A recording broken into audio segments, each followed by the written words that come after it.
જોઈ રહ્યા છો સંદેશ ન્યૂઝ આપની સાથે હું ભાવિની અને મહત્વના સમાચારથી શરૂઆત કરીએ તો સ્થાનિક સ્વરાજના જંગની શરૂઆત થઈ ગઈ છે ત્યારે નવસારીમાં સ્થાનિક સ્વરાજની ચૂંટણીને લઈને એક મોટા સમાચાર સામે આવ્યા છે। ગણદેવી નગરપાલિકામાં ચૂંટણી વિના જ ભગવો લહેરાશે। કોંગ્રેસની નિષ્કાળજીને કારણે ભાજપને આ ભેટ મળી ગઈ છે। પાલિકાની 24 પૈકી 20 બેઠક બિનહરીફ થવાની સંભાવનાઓ અત્યારે દેખાઈ રહી છે। કોંગી ઉમેદવારોના મેન્ડેટ ન પહોંચતા ફોર્મ રદ થશે। 4 બેઠકો પર અપક્ષ ઉમેદવાર હોવાથી મતદાન થઈ શકે। વોર્ડ નંબર 1, 4, 5, 6 માં અપક્ષ ઉમેદવારો મેદાને ઉતર્યા છે। વધુ અપડેટ સાથે સંવાદદાતા રાજન રાજપૂત અમારી સાથે લાઈવ જોડાઈ ગયા છે। રાજન, એક પછી એક ભાજપના ફાળે બેઠકો જતી દેખાઈ રહી છે। સૌથી મોટી ભેટ અત્યારે ભાજપને ગણદેવી બેઠક પર મળતી દેખાઈ રહી છે।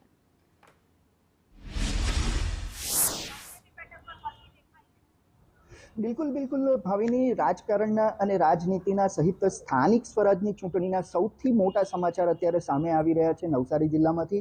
નવસારી જિલ્લાની જે ગણદેવી નગરપાલિકા છે એ સીધી જ કોંગ્રેસે ભાજપને ભેટ આપી દીધી હોય તેવો માહોલ હાલ અત્યારે દેખાઈ રહ્યો છે।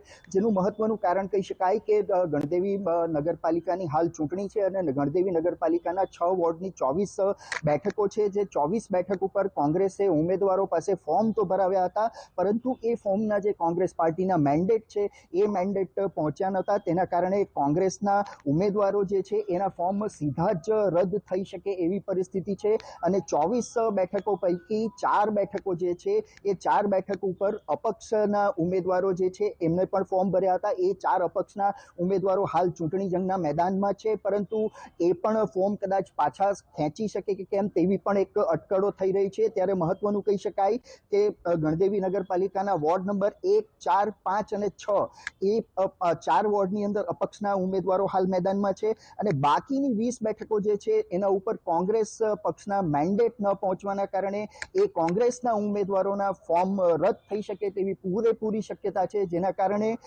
ગણદેવી નગરપાલિકાનું બોર્ડ જે છે એ ભાજપ ચૂંટણી પહેલા જ બનાવી લીધું હોય તેવું લાગી રહ્યું છે અને સીધું જ કહી શકાય કે કોંગ્રેસની આ ખૂબ જ મોટી ભૂલ છે કે પછી કોઈક ખેલ પડ્યો છે તેવી પણ અટકળો હાલ તેજ બની છે।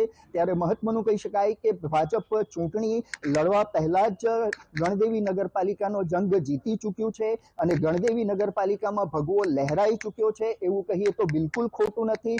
પરંતુ હવે જે છેલ્લી ઘડીની જે વાતો છે તો ફોર્મ ઉમેદવારોના કોંગ્રેસના જે ઉમેદવારો છે એ મોટે ભાગે રદ થઈ શકે તેવી પૂરેપૂરી હાલ શક્યતા છે। જેના કારણે ગણદેવી નગરપાલિકાની અંદર ભાજપનો ભગવો લહેરાઈ ચૂક્યો છે એવું કહીએ તો ખોટું નથી। અને સાથે જ બીજી મહત્વની વાત પણ કહી શકાય કે ફોર્મ ભરવાનો જે સમય હતો, છેલ્લો સમય હતો બપોરે 3 વાગ્યા સુધીનો, ત્યાં સુધી ઉમેદવારોએ ફોર્મ તો ભરી દીધા હતા, પરંતુ ઉમેદવારોના જે પાર્ટીના મેન્ડેટ છે એ પાર્ટીના મેન્ડેટ જે છે એ ઉમેદવારોના ફોર્મની સાથે પહોંચ્યા નહોતા। ફોર્મ ભરાઈ ગયા હતા, પરંતુ મેન્ડેટ ન પહોંચવાને કારણે સીધા જ ઉમેદવારોના ફોર્મ રદ થશે અને જેના કારણે ભાજપને સીધો ફાયદો થશે। આ કોંગ્રેસે, નવસારી જિલ્લા કોંગ્રેસે ભાજપને સીધી જ આપેલી મોટી ભેટ છે અને રાજકીય અટકળો હાલ તેજ બની છે કે આ કોઈ માનવ સહજ ભૂલ છે કે પછી કોઈક મોટો ખેલ પડ્યો છે તે બાબતે હાલ રાજકીય માહોલ ગરમાયો છે